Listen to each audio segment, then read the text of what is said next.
Hey guys, it's Alex from 7th Hour Films, back again with Merlin. Last time on Merlin, we had Lancelot du Lac. We'll just assume that's how it's pronounced.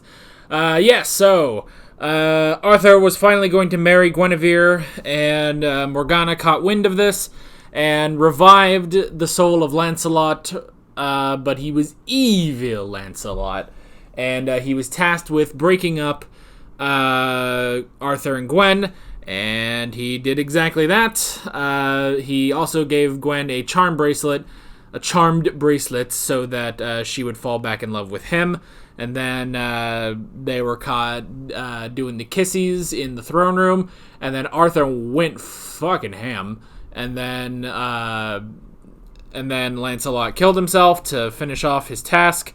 Merlin knew, by the way, Merlin this whole time, I guess I should mention him, Merlin did know that Lancelot was evil Lancelot. However, he really didn't, it didn't really help because he didn't know about Gwen being enchanted. Kind of seems like they should just deduce that Gwen was enchanted, but no. And Gwen was banished, and that was the end of the episode, and God knows if that's actually going to be continuing into this episode, so yeah. That was pretty much it. Like always, if you want to watch my reaction to this episode of Merlin, you gotta head down in the description or to the pinned comment. You can go watch it, have a good time. When you're done with that, you can pop right back over here for the discussion. So let's go ahead and see what on earth is going to be happening in this episode of Merlin. Here we go.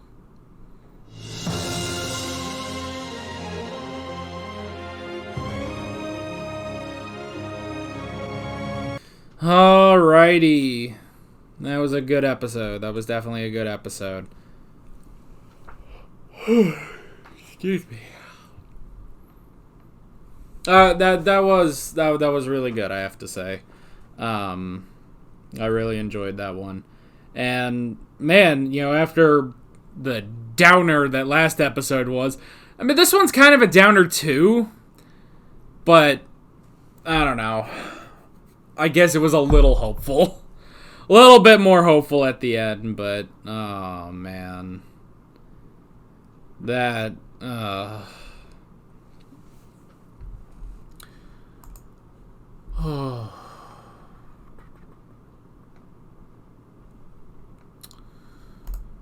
Okay. Well, we can go ahead and hop into the notes on this one. I don't know quite how long we're going to be talking about this episode, despite it being really, really good. I just don't know how much of a discussion we'll really get out of it, but we'll see. So, the first thing I wrote down is the shrine. I thought that was pretty cool. So, the druids created these shrines to keep restless spirits at bay, basically. Because, I'm sure there's a lot of these, spirits that want to enact some sort of vengeance, and they want to enact some sort of vengeance, so that they can finally be at peace. But I would imagine the druids don't generally help, because the druids are such a peaceful people, I don't really see that happening. I don't really see that happening, so... Because, it's like, the druids could have easily, like if this was Morgana would, unleash the freaking spirits to enact their revenge wherever that is, whether it's on Arthur or not, But yeah, I would imagine the druids are a bit more peaceful, so thus they create the shrines. So... I did like that, and you can't disturb anything in the shrine, or else you may become possessed by that spirit. Good episode for Elian. I did really enjoy that. Because, the thing is, our knights, our good boy knights, they are good boys. They are good boys. I like that they're all kind of main characters now, or at the very least, they are more recurring characters. They're at least in... they're pretty much in every episode, but for some of them, they kind of have minor roles, Gwen definitely, since last season, has kind of been... I hate to say it, but let's be honest, he has kind of been downgraded where, every so often he would show up and he would be in an episode, but he would be a major part of the episode. And then now, he's kind of in every episode and he doesn't always have that big a role. So I did like that this episode was primarily focused on Elian, so I thought that was really good. So yeah. Let's see. I did write down Gwen. I like that this is going to carry over for a bit.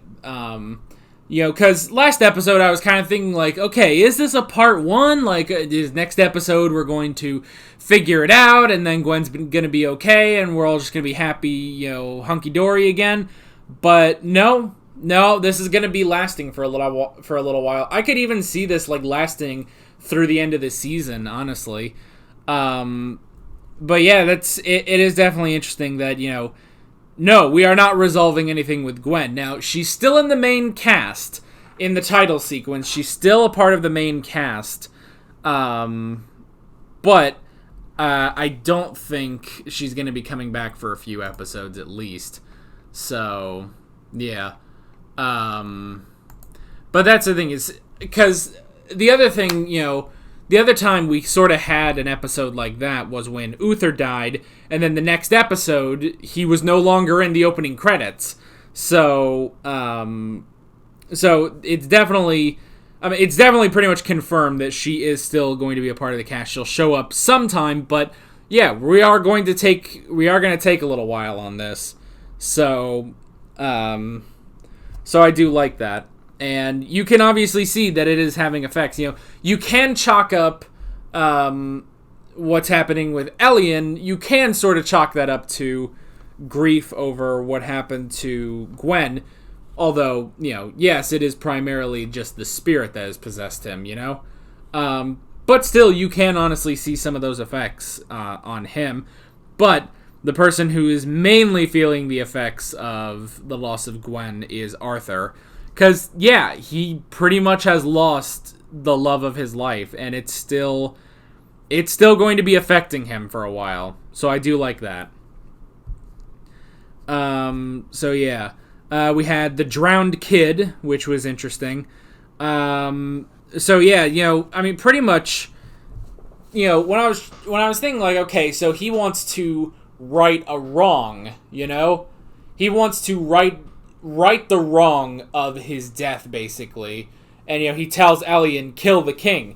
And that is when I pretty much picked up, because I think it was last season, maybe it was season 2, I don't remember. But there was an episode where they did say that, Uther used to, drown kids, drown sorcerers, and some of them were kids, so I pretty much picked up on that immediately, and it's like, oh my gosh, so this is one of the drowned kids here to take his revenge, now on Arthur. So that was very interesting. I like that. And yes, it is a little frustrating that,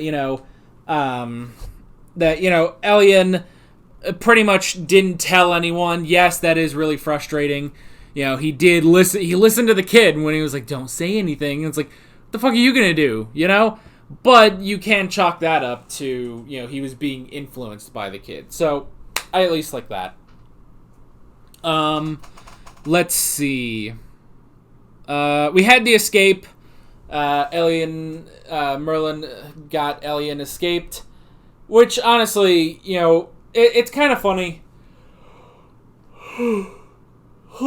Excuse me. It is kind of funny when Elian's like, oh man, you're really brave to break someone out of, prison like that. And it's like, yeah, but we're so used to this by now, We've had Merlin do this for 4 seasons now. So I do really like that. Let's see. We had the attack, which was pretty cool. Elian coming back and attacking Arthur. And I like that he kind of starts taking on more characteristics of the kid. He's constantly, he's wet because the kid was drowned, So he's constantly wet. Like there's always like water running off of him. Kind of reminds me of the Waters of Mars, the Doctor Who episode. So I did like that. And then not only that, but to complete the spirit possessing him, he starts talking through the kid's voice. So I really did like that. And that's the thing too, because they did have the motive of, well, Ellian could be trying to kill Arthur because of what happened with Gwen. Of course, this is like a week later. It took him this long to do that, and he didn't really. That's the other thing too, is Ellian didn't really seem to say anything. Last episode when Gwen was being banished. Which may be like a tiny criticism of that episode, but anyway. So I like that it pretty much like that all flew out the window when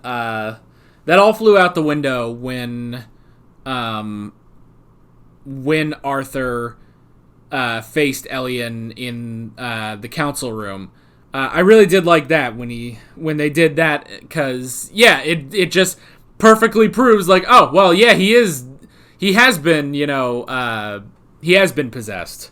Kind of tripping over my words today. I don't know why.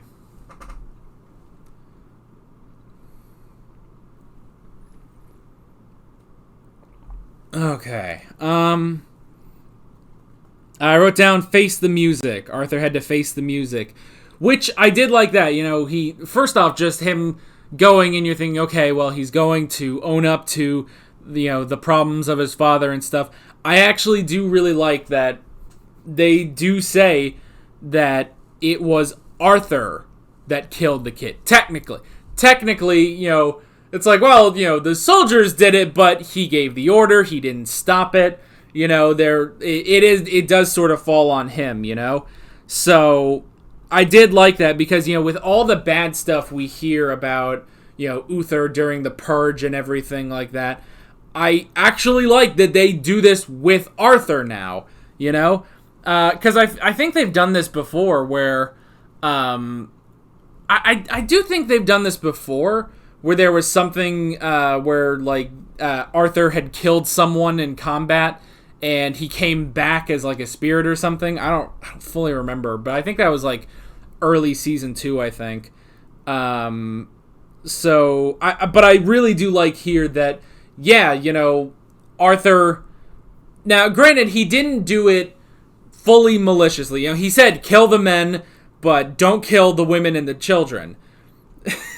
But then the soldiers killed not only the men, but the women and the children too. Anyway,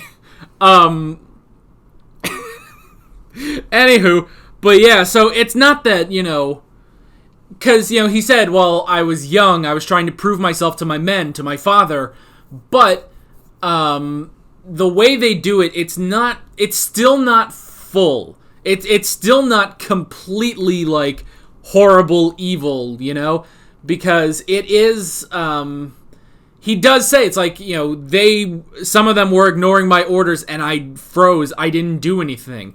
Now, that's still bad that he didn't do anything, but it's not that he specifically gave the order to kill the women and the children too, But it is bad that he didn't do anything to stop it, And I like how he says, this will never happen again. I am a new king, and I will never let something like that happen again under my rule.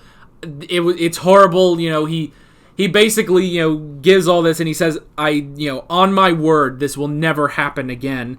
And the kid does believe him, which I like too. It's that, where Arthur, kind of did, he kind of took the high road in, all right, I'm going to come here, and if I die here, then I die here, but I'm going to come, and I'm going to confess my sins, and whatever happens, happens, I'm willing to accept whatever punishment. And I like that the kid sees that, and he's like, you know what? You are forgiven. You are forgiven. You have truly changed, and, you can learn from not only your father's mistakes, but your mistakes. You have learned from it, and I am going to spare you and Ellian. So that was really, really good that the kid did actually forgive him. And I like that. And then, we had the stupid little scene at the end where it's like, oh, I thought you really had changed. It's like, shut up. And it's like, let's do our goofy little scene at the end, before we wrap up, because we always have to do something like that at the end of these episodes, which is not bad. It doesn't like take away from some of the emotion of the episode, but you always know it has to happen. Like either there needs to be a dumb moment between Merlin and Arthur, or Merlin and Gaius have to eat dinner at the end of the episode. Something has to happen at the end of the episode, unless it's last episode where things were so serious that they couldn't do that. But yeah. Really great episode, really, really enjoyed it, and I am curious to see where we are going next time. So, that is pretty much it. With all that being said, I'm Alex from 7th Hour Films, and I will see you guys next time. Take care. Alright guys, thanks for watching this video. If you want to watch more of my Merlin reactions, you can click on the playlist, you can subscribe if you haven't done that already, and be sure you hit that notification bell. You can support me on Patreon and follow me on social media, links below in the description. See you guys later.